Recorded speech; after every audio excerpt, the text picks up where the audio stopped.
for the technologies that may be used to exploit these crops and turn it into fuels. One last question from down here. I'm sorry, so many people have questions. We only have time for one more. It's right here. My name is Fernando Alonso. I'm the director of Puerto del Futuro, and I just first want to say that to make sure we protect you against all the consequences of smoke, I am willing to accept on your behalf any cigars that anybody wants to give me. Especially if they're Padron Anniversary Series. Absolutely. Yeah. I listened to a lot of your answers, and it seems that there are complex economic and political issues that face the Dominican Republic, and it seems that you are at a crossroads. What I wanted you to do, if you can for us, just kind of take us out about 20 years from now and where you see the Dominican Republic in terms of a leadership role, either in the Caribbean or the world, both in the economic and political landscape. Well, thank you very much for this question. It's, of course, I'm not a soothsayer. I don't have mental powers to predict the future. But definitely, we are trying to position ourselves for the growth industries of the future. Bioenergy is one of them.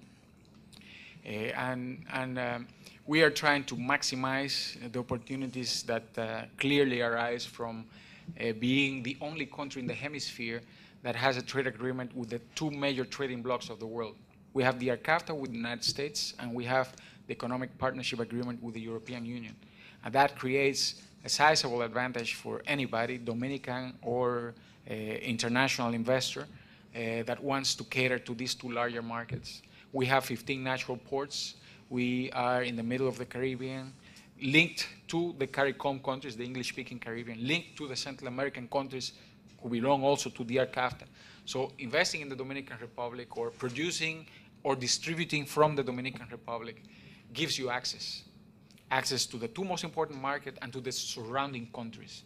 And as a response to the global crisis, what people have done is to rely not only on the domestic markets, look at what China did to recover so quickly by increasing government expenditure to 20% of GDP, but also what the Europeans did, basically increasing trade internally in the European Union, and therefore trying to kickstart growth by relying on themselves. This is what we have to do in developing countries. We have to rely more on each other. South-South trade, but most importantly, regionally based South-South trade, because we are closer to each other, therefore there is a higher likelihood that we are able to satisfy better the needs that all of us, each other has. So that's for the future.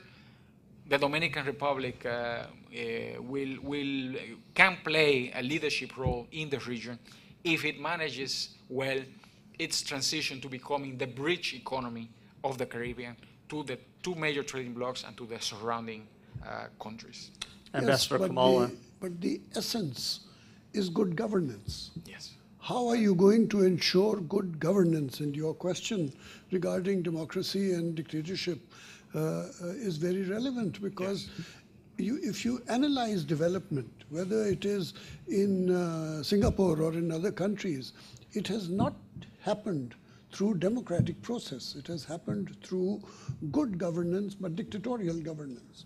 And so I want to know, in response to this question, to project yourself 20 years hence, what will be the governance of the Dominican Republic 20 years from now? Well, I think the governance will continue to be democratic. There is no question, and I cannot imagine any alternative. There is no basis today to justify any alternative. The governance has taken us where we are, and you mentioned the figures. We're not doing that bad, but where we're doing really bad is in income distribution, and that's where the challenge is, and that means facing to the special interest, and that means modernizing the political party system so that it becomes independent from the special interest. I think that's the specific governance challenge that we have ahead. And I have no doubt that the new generations, the median age of the Dominican is 24 years. We're a young country. I am still, at the border of the majority cohort, that it's below 45. Yeah, I'm not 45, okay, but below 45.